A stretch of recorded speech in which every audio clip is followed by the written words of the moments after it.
Hey, boys and girls, it's Nancy A. Shenker, also known as the Geezer Proofer. And here I am recording remotely from the last leg of my Hot Woman Summer, as I'm calling it. I am in a hotel, the Microtel in Gambrills, Maryland. And the beauty of our world today is you could be anywhere and you could still do anything.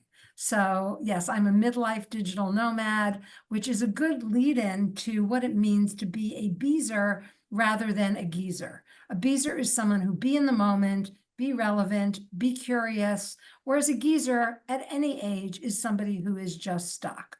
And speaking of not getting stuck, I will be launching a new brand on October 9th, Ageism Awareness Day. So stay tuned for that. You may be listening to this after that date, so the cat will be out of the bag.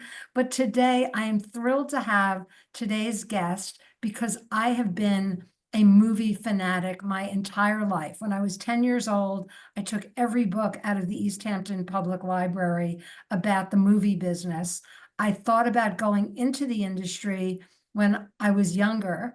And, it's not over yet. Who knows? I may still have my Oscar before I hit 100.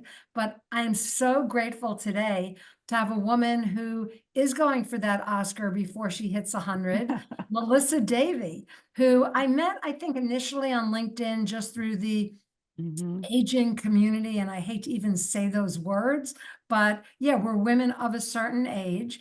And I got to see a premiere of Melissa's film, and I'll let her tell you about it, but it was phenomenal. And someone who has a fear of heights, it was actually a really good pick for me because I realized that, it's never too late to do something bold at any age. So welcome, Melissa. If you could just tell our audience a little bit about how you got into filmmaking, when you made your first movie, and most importantly, what it is. Okay. Well, hello, everybody, and thanks for having me, Nancy. I am sitting here at my house in Valley Forge, Pennsylvania. My voice is a little froggy, so I'm, 3 weeks post-COVID, but it still kind of hangs with you. So please bear with me. I didn't get into filmmaking until I was 65. And like Nancy, when I was 9 years old, I was taking books out of the bookstore about directors and films because I was going to every single matinee that I could possibly go to for 25, 35 cents to see the cartoons and then the feature film. And I was always mesmerized by it and always fantasized about, I wonder what it would be like to be in a movie or make a movie. And wow, that would be so exciting. But of course, reality and life and messaging from everybody around me kind of tampered that down. So I didn't really think about it until I turned 65. That's a great point because there's so much emphasis today on becoming a creator. But when we were growing up, especially as girls, we were told not to be creators. Right. We were told to do something practical. Exactly. So what did you do for most of your career life? Oh, well, I started out in nonprofits and I was in nonprofits for 12 years. And then I was recruited into the for-profit world, and I was a corporate executive that built a division of a company, a national company in scope. And I was there for more than 2 decades. So, it was exciting and wonderful and great, but, boring. It wasn't really, tickling my film bone, so to speak. And when you turn 65, and luckily, I was not in a company that expected me to leave. I could still be there today at 74. And so I was very lucky that there wasn't ageism, but it was my own looking at the calendar and the clock and saying, oh my gosh, how did this happen? How did I become 65 and I'm sitting at this desk? And what am I going to do now? Because I never had that feeling that I wanted to retire. And that's when I started making lists of all those things I hadn't done, and then really started questioning myself as to, well, why didn't you? Why, film rose to the top. It just kept rising to the top. Yeah, and it's interesting for those listeners who are younger. back in the corporate era, there weren't really like creative videographers like there are Mm-mm. today, people making TikToks or reels. There No. was what was called industrials. I love Yeah. that term, that were like 20-minute long, at least. Some of them were even longer, deadly boring movies Hmm. about companies. Like we all Right. had to sit and watch them. And it was Right. mind-bending. There was no YouTube. So fast forward. So Melissa, Yeah. you're now, 64, and you realize you could do whatever you want and be whatever you want because your real life responsibilities are not priority one. So, Exactly. Exactly. So I did something weird did happen, which, in my life, there's a lot of weird instances and I say weird in a good way, just unusual things that happen that kind of catapult you out. And I spent a day on the set with M. Night Shyamalan, behind the camera with him. And it was, complete out of the blue how this happened. And that's too long of a story to tell. But picture me on the set with him and him leaning over to me at lunch and saying, "What do you do for work?" And remember, he's only been a filmmaker his entire life. So I tried to explain that corporate thing. And he looked at me kind of confused, glazed over.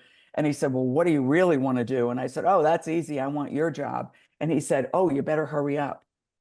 And he was kidding. He was kidding. And I remember that feeling of, boulders hitting me in the stomach. And I thought, those simple words, "Oh, you better hurry up." He's right. Because I was already thinking about what am I going to do after this big job? And I don't want to go retire. I want to be creative. I want to do something. And that's the day that I decided, you know what? Why not? Let's just jump through the fear.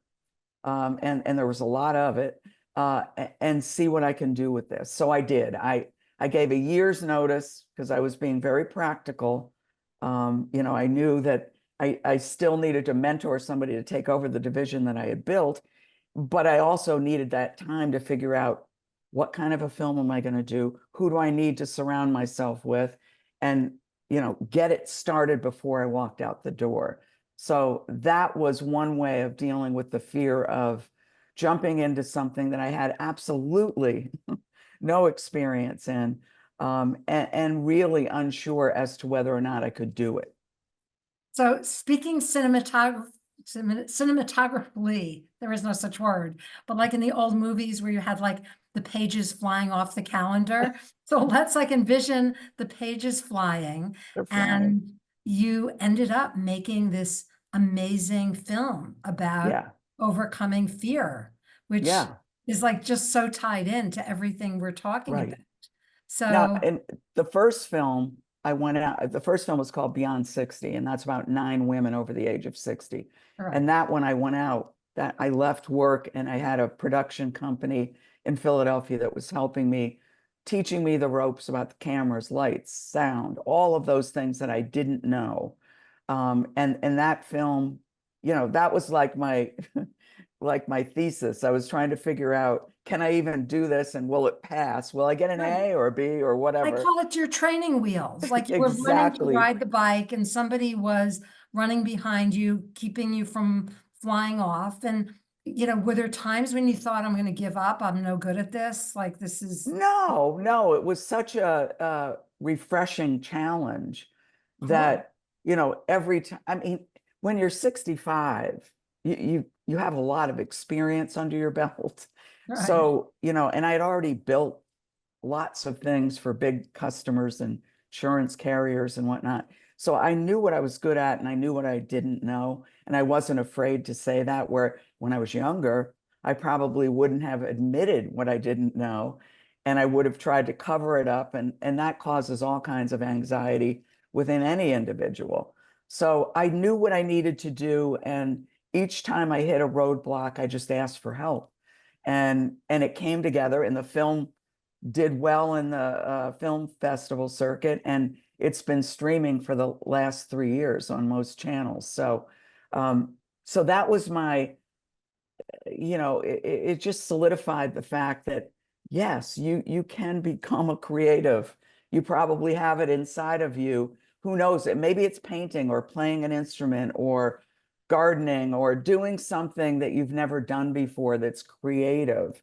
We all have that inside of us. And I think we need to challenge ourselves to say, well, what is that thing that I'm most interested in that I could do with my hands, or, more of my mind put into it, not just a job where you're sitting at a desk or whatever it may be, working for And someone going back else. to that 10-year-old self and saying, what were those jobs or those pastimes that you really loved? I always loved my elective art classes, but as I said in one of my other episodes, I had no hand drawing talent or coordination.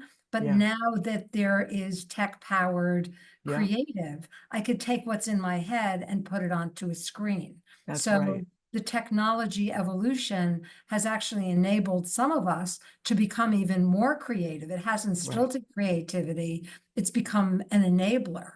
Yes. I've learned how to make reels and stories and take all of that creative juju or mojo or whatever Yeah. word you want to use that was buried inside my head and my heart, and then Mhm. be able to bring it out to the world. So Right. it's fascinating. I've met so many people who are of, and I hate to even use this term, retirement age, where they Mhm. could be cashing out and collecting Social Security, and Yeah. they're using that time to do something that they always wanted to do, Right. but life and work and kids and family and aging parents got in the way. So in many ways, this time of our lives is the most exciting and liberating because we don't have to take care of other people 24/7. Mhm.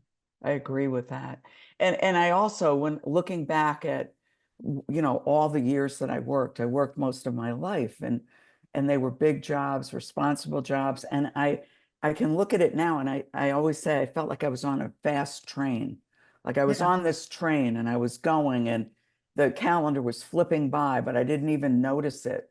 And I seriously didn't really start to look at the calendar until I was 65. And it was kind of like a, wow, your whole life was just spent, taking care of kids, dealing with your husband and all of the things that you're responsible for at work. And, you just get so caught up on that long train ride that sometimes you forget to think about those things that might interest you, outside of what you do every single day. To think And about the fact that, living to 100 is pretty common these days. My mother made it to 95, my grandmother made it to 99. So I have more than 30 years left. You right, probably have more than 30 years left if you yeah, take care of your body, if you keep your mind active. right.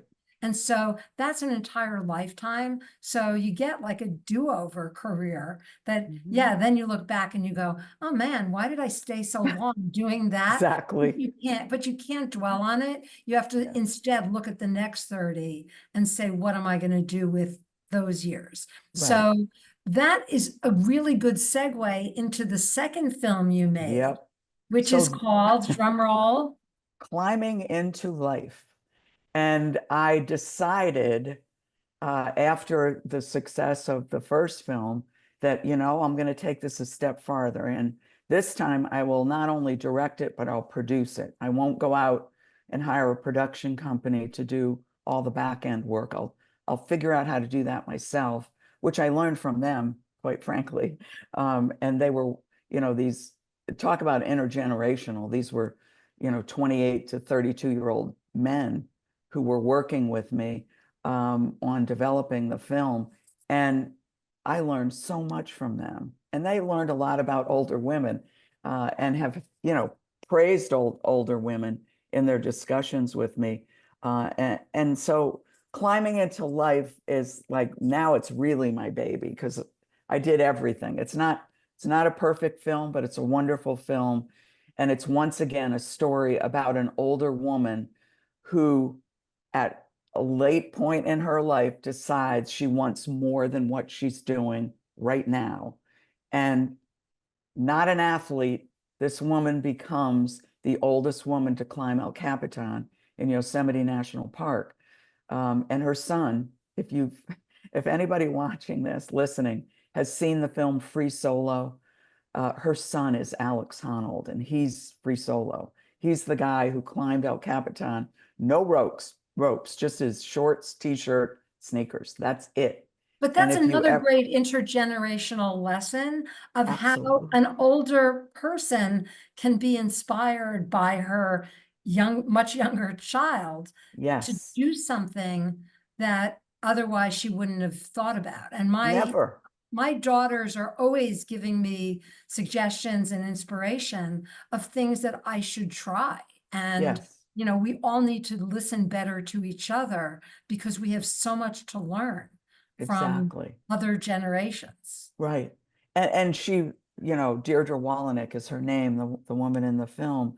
And she talks about being inspired by her children, who are both super athletes. Her daughter rode her bicycle from Portland, Oregon to Portland, Maine, to give you an idea of what these kids are like. And a lot of people are like, wow, Alex Honnold, or Stacia Honnold, they're amazing. Look what they do. And then I look at their mother and I think, she gave that to them. Oh She yeah, those gave them, athlete genes were lurking somewhere yeah.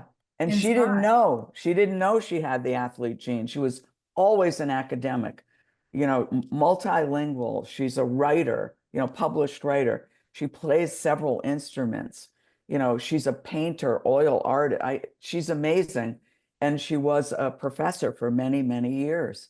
And then when she hit 60, it was like, maybe I should give this a try. Not knowing if it would work or not, which didn't matter. It was let me give it a try. And that's how I feel. The film was so interesting to me, the possibility of filmmaking. It was, let me give it a try. What's the worst that could happen? I could fail. And I could turn around and say, well, I'm not going to do that again. And and pick something else, go to the next thing on my list, and keep going until you find that thing that you love. And even if you're not perfect at it, who cares? If it makes you feel good while you're doing it, do it. And Don't. along with the making of the film itself, and you and I were just talking a little bit earlier about the whole film industry and, Mhm. the marketing around movies and helping movies go from being, indie films into, cult favorites. And Yeah, it's so much easier in many ways to do that now than it was 20 years ago when everyone was dependent on big studios and movie theater right. distribution, whereas now we can use social media and Exactly. podcasts and Yes. other ways of building awareness of the creative that we produce. And as I Yes. said, I've seen the movie, and as somebody who is terrified of heights, it was still super, super inspiring to me because everything you just said about trying something on for size when you're after 60, there's so many people who will say, oh, I'm too old, I can't do that, it's too late. And it's not. It's Like, never too late. no, Never. look at all the successful people who started businesses later in life, the Mhm. Barbara Corcorans of the world, the Yeah. Colonel Sanders. There are just a lot of examples out there, big names, but you don't Yes. necessarily hear about the smaller names, which is part of what this podcast is all about, is Right. inspiring the listeners and the viewers with stories of people who just said, why the hell not, and just went for it. Exactly. Exactly. And I always challenge people to really have a discussion with themselves when they say, well, I can't. I really like this, but I can't do that. Why not? Why not? Because I wasn't trained. Okay. So what do you need to do to figure out how to do it if you're so interested in it? And it could be picking up a paintbrush or writing a book or having a podcast or playing a piano or whatever it might be. You have to start in the beginning and think back at all the jobs that you had in your life. Think back at the classes you took in school when you opened that book and was like, oh my God, I'm never going to be able to figure this out. But you did. There's a starting point, and you don't have to know everything about whatever it is when you're at the starting point. That's just where you start to learn. And you don't have to So become great at it either. It just needs mm, to bring you joy, which is a phrase that exactly. we're hearing a lot these days. But being joyous is also really, really important as we get older. And again, back to my definition of a geezer is somebody, again, at every age who grumbles about why they can't do something Right. as opposed to trying it and seeing if they like it. Yeah. So yeah, it's never, and again, the name of the movie is Climbing into Life. It's now on the film festival circuit. Right. And eventually will it be streaming so that, I hope so. As soon as, we're in 9 festivals right now. We just won an award at the Sacramento International Film congratulations. Festival, which was awesome. And it was awesome because Dierdre was there, her daughter was there, Oh, most of the crew and cast were there. So it was an amazing experience. And now we were just in Philadelphia. We're headed down to North Carolina, back up here, another one in Pennsylvania, Montana, Washington, D.C. So, we're getting good coverage. And then at the end of the festival circuit, I'll be looking at distribution again. So hopefully within the year, it will be, within a year, it will be streaming on most channels. oh, you're such an inspiration, Melissa. So Thanks. let's talk about movies a little bit in the 10 minutes we have remaining. What is the last movie you saw, other than your own, obviously? The last movie that I saw, you're going to die laughing because it's my childhood favorite. And I was on TV and I was, scrolling through, and there it was. And I still challenge myself today after watching it at least 40 times. Will it make me feel the way it made me feel when I was little? And that's The Wizard of Oz. Oh, one of the best movies ever. And what's Yeah. really interesting is that because movie theaters have been struggling, a lot of them are bringing back the old classics. In fact, Yes. The Window was just playing at the theater near me. So if you love old movies, that's again something you can do with friends. It can be very social. Is just grab some people, join a meetup group, and go Yeah. see a movie from your youth. I saw The Godfather a few years ago for the first time on the big screen Oh, since I cool. was young. And I saw it with a whole different perspective Yeah. because I'm older and wiser and more in tune. And we were just talking, and I feel compelled, since we're talking about movies, to put in a huge plug for my cousin Kyle's latest Mhm. movie, which is getting a lot of press. It was written up in Forbes. And he's been doing Instagram stories and reels self-promoting the movie, which is what you can do Mhm. nowadays. But it's called Strange Darling. And even if you don't like horror movies or slasher films, but you're a movie fanatic, it's definitely worth going to see, because like the Blair Witch Project was the first movie to really upend that horror genre. Mm. They do things in this movie that I've never seen before. And I've been going to the movies for 60 plus years, but it really, and it was shot on 35 millimeter film, which is Oh, I kind of love it. ironic that they went back to like Mhm. old school filmmaking, which you Mhm. very often hear OG filmmakers talk about, because, Right. even like I love watching the original Jaws, Oh, because right. and I saw Twisters recently also, and that's a great example Mhm. of how technology can really, if used properly, can make a movie more believable. Um, Absolutely. and it'll be very interesting to see what they do with Wicked, because that's Mhm. coming to the screen. I Mhm. keep seeing the Yeah. trailers. I frankly, I like the original Flying Monkeys better than the CGI ones, but They that's just still me. freak me out, the I monkeys. know. That goes on my list of things that freaked me out Yeah. as a child, still freak me out. Oh. Um, that is my next comedy gig, so stay tuned on that one too. Mm. It's called Shit That Terrifies Me. Oh, I love it. So watch for the details, most likely towards the end of this year, because unlike you, filmmaking is not my full-time job. And comedy is not my full-time job. So I'm still squeezing some of this stuff in between paid gigs. Hmm. I understand that. but by 2026, 2027, I will be where you are, like full-time creative. That's awesome. What a great goal. And, you can see it. It's not that far away. Yeah, I mean, I Awesome. love that whole notion of saying a year from now, I will be doing something Mhm. else. Yes. So do you know what film you're going to make next? Not really. I've been toying with I mean, I'm spending so much time managing all the social media that you talk about, the Yep. marketing for all of the different film festivals and everything that goes into that. There's a lot of work involved in it. But I am sketching out some ideas. If I do another film, it will stay in that genre of older women.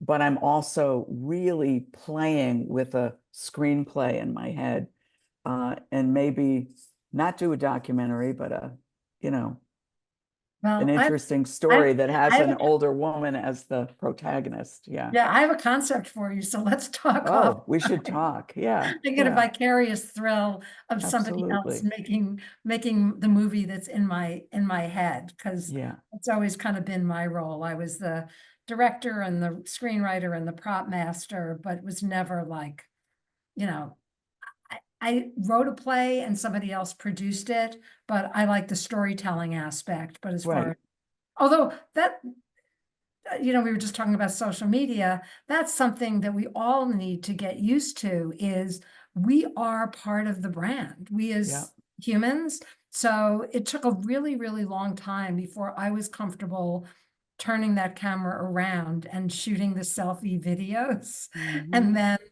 I don't even remember when the tipping point was, when I was just like, fuck this. I'm gonna I'm be on doing it. camera.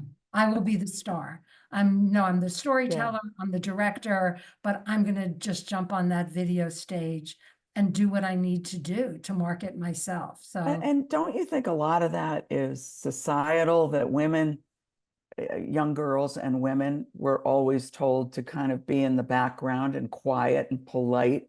our And I, generation, for sure. I mean, yeah, this this next generation, it's something that I really envy about them, I know. because everybody is willing to jump on stage, jump on Mhm. camera, whether or not they have any talent, Exactly. which is the flip side of that.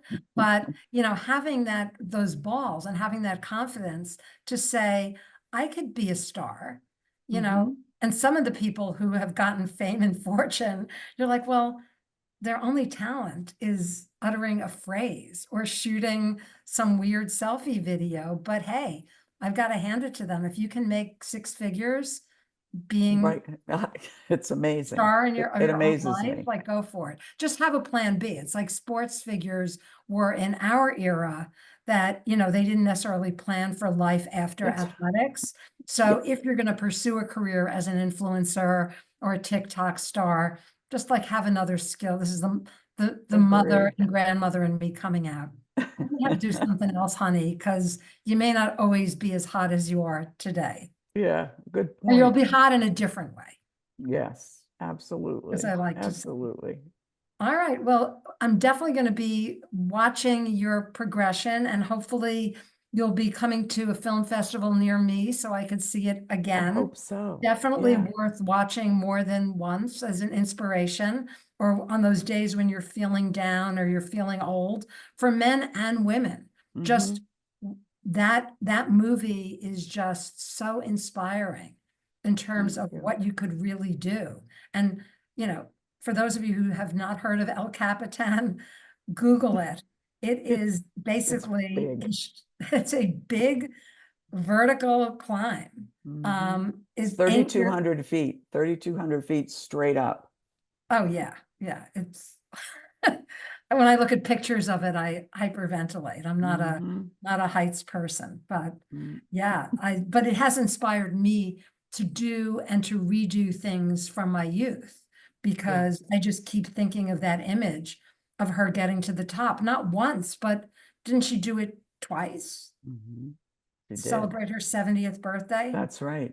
Yeah. Yeah, gonna get those ski boots out of storage and hit those black Whew. diamonds again. Yeah. Um, but thank you, Melissa. So if people want to follow you, where is the best place for them to find you on social media? Well, I'm on Instagram, I'm on Facebook, Melissa Davey, or Climbing into Life, or Beyond 60. There's a page for each one of And those. it's Davey for those of you who are just listening to Davey, the right. audio. And my website is melissadavey.com. All one word, Melissa Davey. Great. So, you can find me there. You can follow the progress of the film and where it's playing and, get on a mailing list, whatever. Holler at me if you have a question. And Happy for to those of you answer who've that. never been to a film festival, it's something I discovered later in life. I've always Mm, gone to the movies, but I never went to film festivals. So probably sometime in my 50s, I went to the Hamptons Film Festival. I went to oh, the New Yorker Festival. I've been to the Phoenix Film Festival, or Scottsdale Film Festival, I'm not sure which was, it was not the kind of film festival that I had been used to, but you do meet people waiting in line mhm. at the before parties, at the after parties, Yeah, who are all passionate about the movies. And yeah. It's an amazing community. The filmmakers are, I thought seriously, at most film festivals, I'm the oldest filmmaker at most. And I thought, oh, they're not going to be able to relate to me. They're not going to be that fear of not belonging. I can't even tell you, it's overwhelmingly the opposite.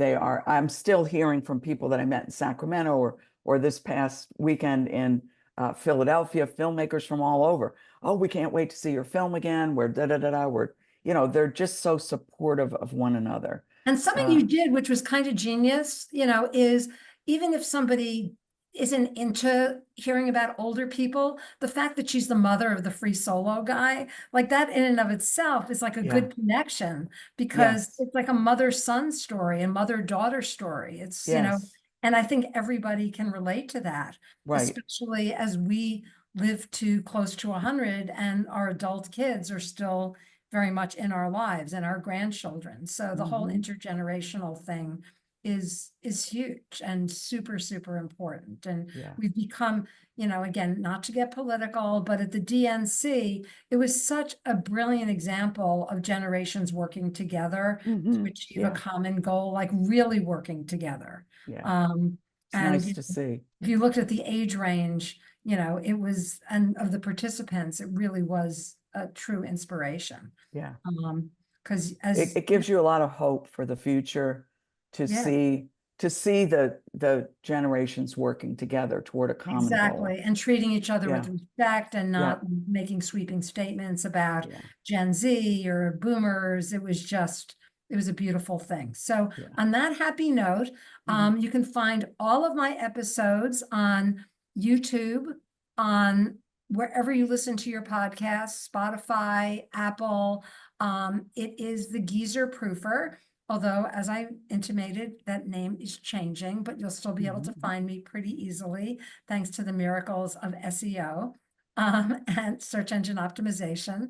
And you could follow me on under the On Switch, TheonSwitch, which is the name of my marketing business, which has kind of been sitting on ice as I've been pursuing my creative stage of my life. So again, thank you all for listening or watching. Tune into my other episodes. And if you'd like to be a guest on a future episode, just email me at thegeezerproofer@gmail.com. And remember, boys and girls, be a beezer and not a geezer. Peace out.